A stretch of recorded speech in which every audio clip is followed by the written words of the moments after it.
Well, greetings, imagination connoisseurs. Once again, it is I, your Duke of Dope Discourse, your master of fun and wonder, your verisimilid dude, and of course, as John Campea calls me, your existential Mr. Rogers, Robert Meyer Burnett, and I am here with another John Campea Show mailbag for this Tuesday, July 26th, 2022. As you all know, during the John Campea Show live every day, we open the super chats for a brief period of time because we want to be sure that we can answer all of your questions live on the show. But any other time of day, 7 days a week, 24/7, we have our operatives around the world standing by to receive any questions or comments you want to throw our way. The link is right down below. And if we deem your questions appropriate, we will read them on the mailbag. Ray Ora takes the inappropriate questions home with him. So, hey, I don't know. He's never shown them to me.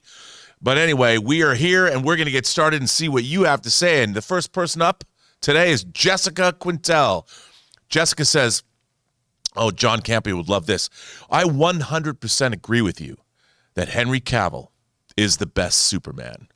And I would like to see him more in that role. However, I believe that Henry Cavill will not return, and his days as the Sups are in the past, and DC is moving on from that character entirely. Bring on the filthy. Jessica, you know what? I tend to believe you might be correct. However, I still hold out hope. Hope springs eternal, after all. I think Henry Cavill was great in the role of Superman. And what bothers me about the whole thing is, like John, I love Man of Steel. But Man of Steel, it was not called Superman. It was called Man of Steel. And it was about the forging of a Man of Steel into a Superman. And Henry Cavill, we never got to see him. There's never been a movie at Warner Brothers called, there was Superman the movie. And there was Superman 2, Superman 3, Superman 4, The Quest for Peace. There was Batman v Superman, then there's Justice League. But there's never been a movie just called Superman. And I would love to have seen Henry Cavill become and be, because Man of Steel is all about a man becoming a Superman. But we've never seen the movie about what happens to that man once he is Superman. And that would be the movie that we've all wanted to see, where he could actually be the Superman that we all wanted him to be. We never got that. And I feel that Henry Cavill, he's such a commanding presence. He's got such a great face, such a great physique. I would love to see him do a great Superman movie. I fear you are correct, Jessica. We might never get it. By the way, did you know that there was a movie once made called Let's Scare Jessica to Death? And whenever I see the name Jessica, I always think about this movie. It's not a great movie, but you should check it out and get a poster for it and put it on your wall, because I would. Jessica Quintel goes on to say, hey, John and crew, love your show. This year on my birthday, a couple of friends and I are going to the Motor City Comic-Con in Detroit, and I can't wait. I've never been to a Comic-Con, so I don't know what to expect. Maybe in 2023 you can have a panel at the Motor City Comic-Con. Well, you know what, Jessica? I think we would go just about anywhere that would have us. Here's what you can expect to have at a Comic-Con. You're going to have a lot of fun. I don't know if you and your friends like to cosplay. It's always fun to dress up so you can do photo ops and people take pictures with you. But I'll tell you what most Comic-Cons are full of: smiles. People at Comic-Cons are, for the most part, a very happy bunch, because you get to share your interests with people that are like-minded, and smiles all around. So I think you're going to have a great time. Congratulations to you and your friends. Happy birthday, and cosplay, and send us pictures. And tell them that I told you to send, say, Ray, Rob Burnett said to send pictures of us if we cosplay. Just send them to him. Did you mean smiles or smells? Smiles. Come on, smiles like Mr. Rourke. Smiles, everyone, smiles. Everyone's like, who's Mr. Rourke? I know, it's Fantasy Island. I'm old. Anyway, have a good time, Jessica, and happy birthday. Laura N. says, hi, John. Are you going to D23, or are you going to be live streaming it? I loved when you did it for Disney Investors Day. Well, you know, maybe John will do that. Even I watch John when he does live streams for those kinds of things, just to see what's going on. And, you know, when John was at D23 last time, he was tweeting about when they announced Moon Knight, and I lost my shit because John was there, and I found out immediately. I was like, oh my God.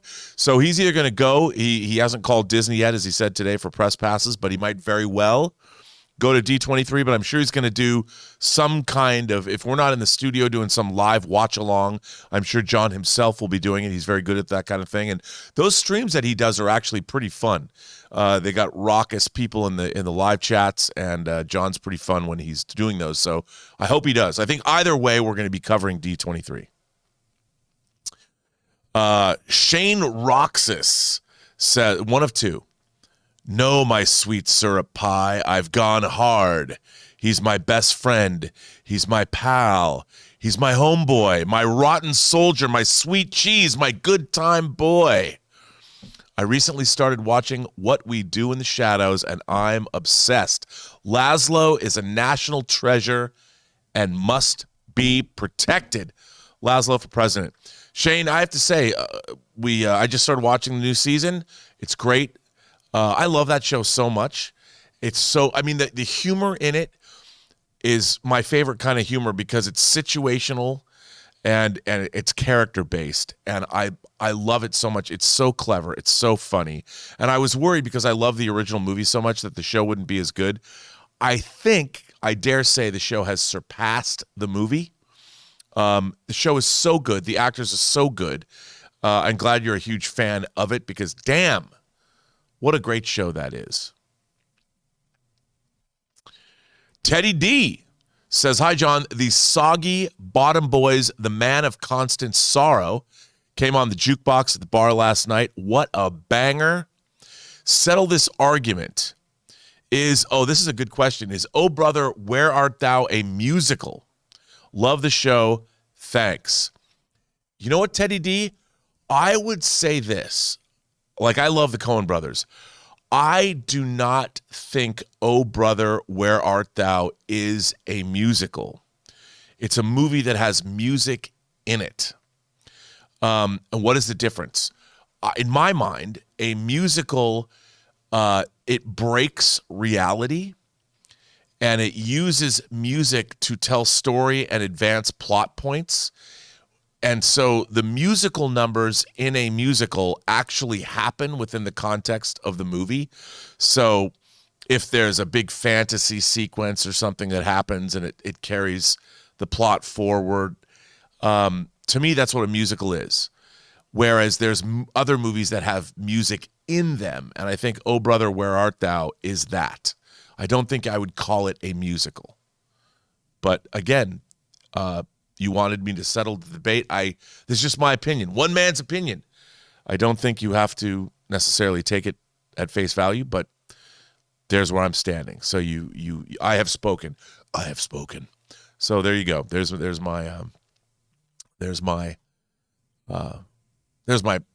I think.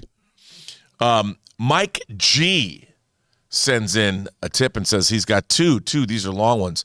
Finally saw Thor 4. Yes, it's goofy, but had stakes and choices and consequences. Thor being a hero to kids and lots for comic fans. But can we talk about Axel? Any possible relation to a character with the same name in the comics who could merge Marvel and DC? That's a deep cut. Also, regarding Magneto, I'm personally not hard and fast when it comes to only casting a Jewish actor, but I do believe that the story should be preserved. They can say that Fabian Cortez has been de-aging him or something, but it's kind of crucial, no? Well, first of all, Mike, I don't think that what we're talking about has any relation to that character, but you never know. We're dealing with the multiverse now. This has now officially been called the multiverse saga, so I don't think anything is off the table. And they're always shifting things around from the comics and putting them in the context of the MCU movies. So maybe, I don't know, but I would tend to say not, because I think they would have introduced that power. I mean, I think I really honestly believe that at some point, especially with someone like David Zaslav swinging the axe over at Warner Brothers, it would not surprise me that we are going to get a Marvel DC crossover at some point in the movies. Now, is it highly unlikely? Yes, but I don't think it's impossible. So to do a Marvel DC crossover, because if they did it right, I think it could be monstrously huge, and a lot of fun if they had the right directors. But back to the whole Magneto issue. Look, obviously, the X-Men as characters were really born out of the civil rights movement. Mutants are an outcast class, and obviously Malcolm X, Martin Luther King, but the idea that Magneto has seen man's inhumanity to man by actually being a concentration camp survivor, I think that you're right, that's essential to the characters. But the problem is ultimately time. The fact that when the X-Men were created all the way back to the 60s, we were only 20 years away. In the early 60s, 20 years previous to that, there were people interned in concentration camps and European Jewry was being wiped out by the Nazis. That was actually happening. So it made sense that the character of Magneto would have had to be in a concentration camp was perfectly normal. The problem is, even if you went back now, if you went back 20 years, it would only be 2002. So how do you go back 70 years or even 80 years and make the character credible? I don't know if you can, but I understand where you're coming from. I mean, I think for me, Magneto's Jewish heritage and his experience during what happened in World War II is essential to his character. But I think it would be really difficult to introduce mutants today because obviously even Ian McKellen was a badass. But as the X-Men movies moved on, Ian McKellen has gotten, I dare say, old. And I think if you introduce a Magneto now, he's got to be a younger man. And I think you're dealing with the problem about how old he's going to be. And if you de-aged him or whatever, the verisimilitude, and even your audience now. I mean, people understand the Holocaust, but we're far away from it. So it doesn't resonate with people the same way that people understood they lived through a time when Malcolm X and Martin Luther King were alive. They saw them on the news. They saw the marches that MLK were in. They heard about the Black Panthers and what Malcolm X was espousing. And there was a lot of stuff that was going on that was a part of pop culture at the time, that was a part of our political system, that was the part of the upheaval and the change and everything that was happening. All of those traits that the X-Men were born out of was actually occurring. So I think it's difficult in order for audiences to resonate. I think you have to update it somehow, and I don't necessarily know what that would be. There's a number of ways they could go with it, but I think you're going to have to update the Magneto and Professor X characters for our time. You know what else you're going to have to update? Your nutrition. And our sponsor for today's mailbag, Athletic Greens, is going to make you a healthier bunch of folks. Hey guys, we want to take a second to thank the sponsor of this video, Athletic Greens. Now, when you get really busy, and you guys know that Ann and I are really busy, one of the first things that you sacrifice is eating healthy. And I simply have never eaten enough vegetables in my diet, I admit it. So for a long time, I've been looking for a really good all-in-one supplement that helps me get those nutrients and vitamins that my body needs. And thank goodness I found Athletic Greens AG1. So what is Athletic Greens AG1? Well, with one delicious scoop of AG1, you're absorbing 75 high-quality vitamins, minerals, whole food source superfoods, and probiotics to help you start your day right. And for me and Ann, it's easy. We get up in the morning, we pour a big glass of water and add one scoop of AG1. So many people today are taking some kind of multivitamin, and it's important to choose one with high quality ingredients that your body will actually absorb. And it's cheaper than getting all those different supplements yourself. And on top of giving you all those vitamins and nutrients, it also supports better sleep and quality of recovery and supports mental clarity and alertness. Right now, it's time to reclaim your health and arm your immune system with convenient daily nutrition. It's just one scoop in a cup of water every day. That's it. No need for a million different pills and supplements to look out for your health. And to make it easy, Athletic Greens is going to give you a free 1-year supply of immune-supporting vitamin D and 5 free travel packs with your first purchase. All you have to do is visit athleticgreens.com/mailbag. Again, that's athleticgreens.com/mailbag to take ownership over your health and pick up the ultimate daily nutritional insurance. And a big thank you to our sponsor of today's mailbag, Athletic Greens. Boris, one of two, actually three. Hey, John and Rob. Ray, if you're there, Ray, are you here? All right, Ray, if you're there, thoughts on Triple H becoming head of creative? I'm stoked. I just wanted to write in and say I've been loving our world of movies and TV lately. I wasn't massive on Black Panther 1, but my God, literally chills all over from the Wakanda Forever trailer. Angela Bassett's delivery all 3 times reduced me to tears. It was heartbreaking and powerful. I'm hoping we get to see her kick some ass like Frigga did. Reckon she could have been in the Dora Milaje. And the beat of that line, everything's going to be all right, going from optimistic to dread, was awesome. I love that. What a great use of that song, too. Also, I don't get to watch live, but tell Chris she's amazing. I will do that. I tell her that all the time anyway. I didn't know Rise of Kyoshi was a novel, and now I'm halfway through, and I'm fucking loving it. Well, Boris, first of all, what is Triple H? Okay, well, come on, Ray. We know Vince McMahon. You know Vince McMahon. I know Vince McMahon. He recently retired. Yes. Which he didn't want to, but he was going to be in the midst of a sex scandal, so he had to. If you have been watching wrestling lately, at least many of us, we felt he should have retired earlier. Like he was not keeping up with modern things. It seemed like his storytelling was still back in the day where if you told those stories now in WWE, a lot of fans see right through it. So it just wasn't working. Anyways, he'll always be important to wrestling. But his son-in-law, Triple H, Hunter Hearst, who married Stephanie McMahon, he's now in charge. So that's the big news. And I think all the better. I mean, it's better than what we've been given lately. So, yeah, it's good news to me. We'll see how it turns out, though. Who knows? That's very exciting, Ray. And I want to thank you for being able to pick up the slack with this kind of commentary because I have nothing to do with wrestling. I have nothing. I don't know anything. So thank you for that, Ray Ora. No problem. You get a hot toy. Well, that's good. And I also think, look, I think the Wakanda Forever trailer and all that stuff, really amazing, really emotional, the way they played off on the music. You know, I love Angela Bassett. If you want to see Angela Bassett kick some major bootay, watch a movie from 1995 that she stars in with Ralph Fiennes, and Juliette Lewis, and Michael Wincott, and Tom Sizemore, called Strange Days. It's a science fiction movie that's a little dated because it takes place at the millennium, but it's really, really good. And Angela Bassett basically plays a private bodyguard for hire. She's your driver and your bodyguard. She's smoking hot in that movie, and she'll beat the shit out of you.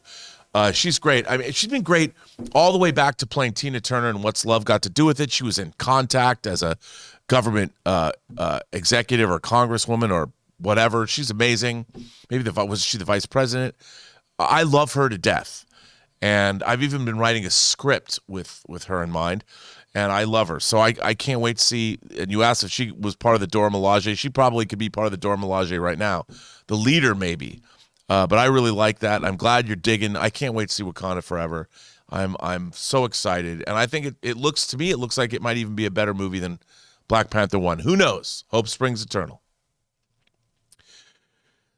Disney Gifts by Bryce says, "Don't worry, Rob. My marriage is still firmly intact. She's too great of a lady to let Batman and Robin drive a wedge between us." Laugh out loud. What's the move, though? Do you wake people up during bad movies they've insisted on seeing when they've fallen asleep? Well, you know what? In theaters, if people fall asleep, and I don't know if Ray snores in theaters, but I've sat next to Ray now for a couple of movies, and he has never fallen asleep, so I don't know if he's a Snorlax or not. But I say let people sleep if they're not snoring. If they're snoring or either breathing heavy, wake their asses up because they're going to bother me. First of all, if I'm sitting next to somebody who's going, I'm waking their ass up. I can't deal. Plus, then people start laughing in the theater, and it becomes distracting. Yeah, it's distracting. It's not good. I don't like it. So you wake people up. I know they might be your significant other, your spouse, or whatever, but don't let your spouse embarrass you in public by snoring in a great movie. That's what I say. The question. It's a horrible movie. He's saying. Doesn't matter. Oh, okay. Somebody might be liking it. No snoring in movies ever. Yeah. It's like, if you ever see the movie Mommy Dearest, no wire hangers ever, no snoring ever. Come on now. That's the way it is. Disney. But in that Batman Forever or Batman and Robin situation, I would have just let her sleep, but I would have gotten up and walked away with the movie running. Yeah, Batman and Robin's a singular. That might be an exception to a rule. So, yeah. Loki's luscious locks says, hey guys, I love the show. With Thunderbolts being announced at Comic-Con, I've been wondering, who do you think will be part of the team? My guess, Baron Zemo, U.S. Agent, Abomination, Taskmaster, Ghost, Yelena Belova, and Valentina as a Nick Fury type. Well, Loki, I think you're probably right about that. There's not a whole lot of other people to put in there. But I think maybe Sharon Carter, or not Sharon Carter, is it Sharon? Yeah, Sharon Carter. Agent. Sharon Carter she might be running the Thunderbolts. Who knows? We have to see where the armor wars are going and where. But Valentina, Julia Louis-Dreyfus, I'd love to see her come back. But I think that's a pretty good bet. I like all those characters being the Thunderbolts. But the thing about the Thunderbolts too, to me, is that a lot of those characters aren't necessarily bad. They're good characters, but I would love to see Norman Osborn be introduced because I want to see the Dark Avengers. I want to see Siege. I don't know if we're ever going to get there, but I would love to do that. But I think that's a pretty good Thunderbolts lineup. I don't have much. I don't have many. Or I talked about how Justin Hammer, bring back Justin Hammer, and maybe he'll have something to do with it. I don't know. We'll see. But I'm looking forward to Thunderbolts and how they're going to make it work. Change things up. All good, but I like your lineup. Maurice. Wah, wah. I don't remember hearing confirmation of Killmonger's death, and the camera faded away when we saw his body fall over. Could T'Challa have stabilized Eric with a bead like he did with Ross? What are the chances Shuri wakes Eric up from the afterlife? Here's the thing, like John pointed out today, Eric is kind of while I understand his philosophy and I don't disagree necessarily with where he's coming from, I definitely disagree with his methodology, and he's a straight up psychopathic murderer. However, it is Michael B. Jordan, and maybe crossing over into the spirit realm might have changed his mind a bit, maybe mellowed him. He might want to, look at different kinds of tactics. I don't know. But, Michael B. Jordan is such a strong presence that it would not surprise me if somehow he shows up in the movie. Although it would be a little hard to take. They better give me a great explanation if that's the direction they're heading in. Because let's face it, Killmonger was kind of a bastard, a real bastard. And if you're going to try and convince me that he's had some, after dying, I don't know. It is the undead Marvel Universe. Who knows? Fake death Marvel Universe. I love him as a presence. I like the Killmonger character. But I would have a hard time if you're going to have him become the new Black Panther. He is a bad dude. And he straight up murdered a bunch of folks. And I'm just like, I just don't think, I don't know, man. There's a lot of repentance that would have to go on. A lot of forgiveness that would happen to allow Killmonger to be the new Black Panther. I don't know. But maybe so. Who knows? I don't know. He even killed his loyal girlfriend because she just didn't fit into the plot. Yep. Yeah, that's true. He killed his loyal girlfriend. What kind of guy does that? I don't know. Anonymous says, with Ramonda cry to her people, my whole family was killed. So Shuri dies. Do you think Michael B. Jordan survived and will change and recharge to fight as Black Panther? Again, obviously Michael B. Jordan has become a big star. He's got a great physical presence. I've often said that if I could look like anybody in the world, I'd want to look like Michael B. Jordan. He's a very handsome man, very beautiful man, but I don't know if they're going to, the character, I just don't see him being redeemed unless he, dying does a lot to you. You have it, once you are dying and you're in the afterlife, I think that your perspective changes, but I don't know if he could ever be. And look, he tore Wakanda apart. Could that ever, how do you go back from that? I don't know. We'll see. Hard to say. James Welsh says, why did Black Panther's mom say all her family are gone while Shuri's alive? Do you think Shuri dies or something happens to Shuri that her mother thinks she died, but it's a Marvel fake death, James? Sounds like a good bet to me. Maybe Shuri makes a journey to the afterlife and her mother only thinks she's dead. I think that was a very interesting thing to say. Or maybe Shuri is the new Black Panther and dies in battle with this new nation. I don't know. I think it's intriguing. I think I want to know why. Maybe it was just a slip of the tongue and her mother says, she's just saying that. And then Shuri reminds her, Mom, I'm still alive. Oh, yes, honey. Yes, I don't know. A lot of questions. I'm glad we are still incredulous about the answers. I don't know what's going to happen, but we are going to find out in November, and I, for one, can't wait. Anonymous goes on to say, if Shuri is the new Black Panther, it doesn't make sense. If M'Baku challenged her to trial by combat, it is game over. Winston Duke is 6'5", 250 pounds. Letitia Wright is 5'5" and 112 pounds. She would get murdered. M'Baku is Wakanda's strongest warrior and leader.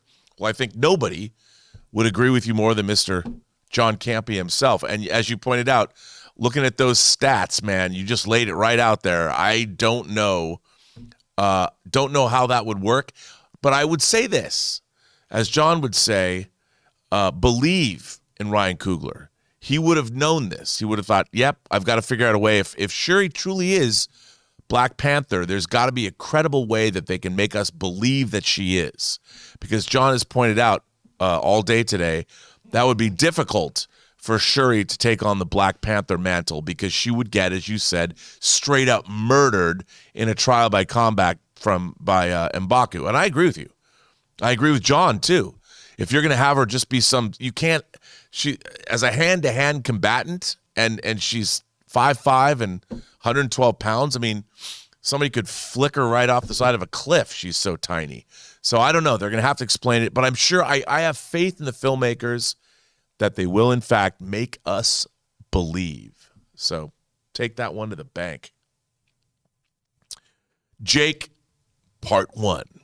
Hey, Rob, I think Destin is a great choice for Kang Dynasty, but it makes me curious why he wouldn't be doing Secret Wars. I believe that 3 years isn't enough time to set up Secret Wars. I bet, or kind of hope, it gets pushed back. Another reason I bet it gets pushed back is a quote from Feige stating he wouldn't trust anyone else more than Jonathan Majors to lead the multiverse saga. It is the perfect amount of time to set up Kang Dynasty, though. And there's a part 3 here, Jake says. With the rumors of Doom possibly being teased in Wakanda Forever, I just don't want him to be a one-and-done villain since he is normally a big part of Secret Wars and he is one of my favorite characters. What are your thoughts on my thoughts and the trajectory of the MCU after what we learned at Comic-Con? Sorry for the long one. Thanks, Rob. Ha ha. Well, Jake, first of all, not a long one because it's very focused. First of all, I would say this. Like the Kang Dynasty storyline in Avengers in the comics is epic. There are many different parts, but it is decidedly both a cosmic and an earthbound conflict. And it's basically Kang making this decision to take over. It's literally a villain trying to take over the world. I love this. I love this idea. I love the different facets of what Kang is trying to do. I love how the Avengers get split apart in this storyline and all this. I can see Doctor Doom being introduced as the leader of Latveria. I could see him. He's going to be, and why wouldn't, I'll bet you Victor Von Doom is introduced in Wakanda. It would not surprise me that as the character of Victor Von Doom, he's introduced as the leader of this nation state. Why not? Because if you have two warring, however they're going to set up where Namor is from, I think the UN would have to weigh in on this, and it makes sense to me that Victor Von Doom would be introduced as a politician, a leader, a despot, whatever, call him what you want, and then he will be revealed as, we know he's Dr. Doom, but the world doesn't know he's Dr. Doom. So as Victor Von Doom, that seems to me the exact way that they would introduce him in the MCU, whether it's in Wakanda Forever or later. I definitely think that we will get Victor Von Doom early on, and I think the Fantastic Four's origin will be apart from his. So that wouldn't surprise me. And Dustin, I think, is a great choice to do the Kang Dynasty. That's going to be a big, sprawling, epic movie. And but I do think that there is enough time to set up Secret Wars, because here's what I would suspect. I think something to do with Secret Wars is going to be part of the judgment of humanity. It's kind of like Kevin Feige's a big Star Trek fan. And if you remember the classic Star Trek series episode Arena in the original series, the Gorn captain and Captain Kirk were put on a planetoid to fight with the fate of each crew hanging in the balance. Whoever lost, their ship would be destroyed. And I think that's where we're going with this. I think Feige is going the Star Trek route, and what is going to happen is the Secret Wars are going to be where humanity is judged. And if the heroes win, if they come out ahead, humanity will be spared. I think that's where they're going with Secret Wars, and I think that is a perfect follow-up to what happens in Kang Dynasty. And I think that there's enough time to set up both of those things, but that's what I think is what's going to happen. The Kang Dynasty is going to wrap up the multiverse storyline, and then Secret Wars will be the end of that, where, okay, the multiverse is now closed off, then the Celestials come to judge the Earth, and that's where Secret Wars starts. Out of the frying pan, into the fire. I hope that answers your question. Maybe. Alec Bates. Oh, this question's for Ray Ora. Ray, Alec Bates asks, thoughts on season 1 of Halo, baby? Different. It's not for everyone. It's just not. It's I liked it. John liked it. I was very forgiving. I understand why a lot of people didn't like it, because it doesn't really follow the games. Master Chief, he's a stoic, not a lot of words, goes in, kicks butt. This Master Chief, there's a lot of personality. We saw his face immediately. It all depends on how you feel about that. In general, will probably, and how strongly you feel about those things. Will probably tell you if you're going to like the show or not. Me, I was forgiving. I didn't care. As long as I was entertained, like with everything. If I'm entertained and I understand what's going on, then, but there's a lot of gamers that really hate the show. And I don't blame them. I get it. But you know what? It is what it is. You're either going to sit there and hate something and keep watching it for some reason, or you're going to love it. Or yeah, that's it. Everyone has a show that they do that same thing with. There's shows... Okay, I'm not going to ask you that. I was about to ask you, are there shows that you watch that you truly hate? Yes. I mean, but you know what? There's a certain amount of love. Even though I think they're terrible shows, I love them. Like Manifest and La Brea. Oh, you watch La Brea? Dude, I watch all of La Brea. Oh, my God. No judgment here, man. Come on. This is a safe space, isn't it? Why are you judging me? I Why can't you gotta believe... judge me? I watch all La Brea, dude.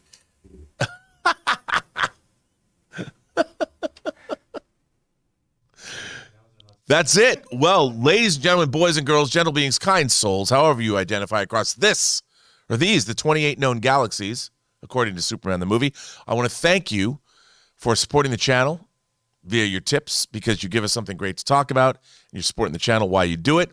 And hey, it's always good when Ray or and I can do a tag team on a question about Halo. So thank you, Ray. Thank you to fact checker Jonathan. My name is Robert Meyer Burnett. You can find me all over the internet, whether that's a good thing or a bad thing. I leave that up to you. You can find me at RM Burnett on Instagram. Find me at Burnett RM on Twitter, or find me at Post Geek Singularity on YouTube, or postgeeksingularity.com on my website, and write me letters if you want. But this is the John Campea Show mailbag, and from all of us, from Team Campea, we thank you for being here, and I love doing these mailbags. I'm glad I get positive feedback sometimes. But thank you so much, and we will see you on the next mailbag.